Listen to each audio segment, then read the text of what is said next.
এই যে এখানে আসেন তো চার ক্যান্ডিডেট, আমাদের চার ক্যান্ডিডেট আসেন তো একটু, চার প্রার্থী এখানে দাঁড়ান।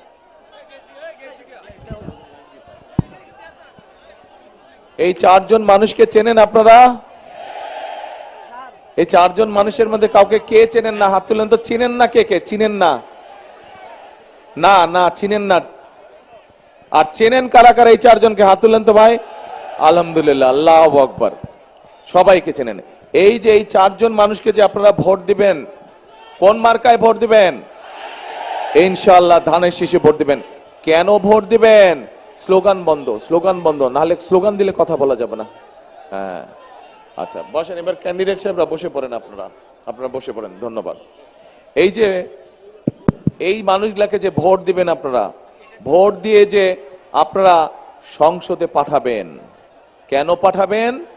কারণ গত 15 বছর নির্বাচন নামে প্রহসন করে যারা সংসদ সদস্য হয়েছিল, তারা কি এলাকার কোনো উন্নয়নমূলক কাজ করেছে?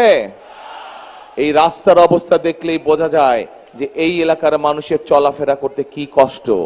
এই মহাসড়কের অবস্থা যদি এমন হয়, তাহলে গ্রামগঞ্জের ভিতরের সড়কের কি অবস্থা।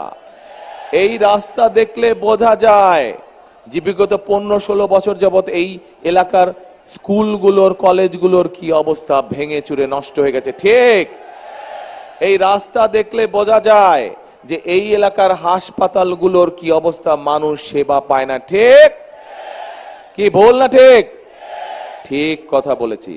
তাহলে এই যে এই অবস্থার পরিবর্তন করতে হবে, তাই তো নাকি?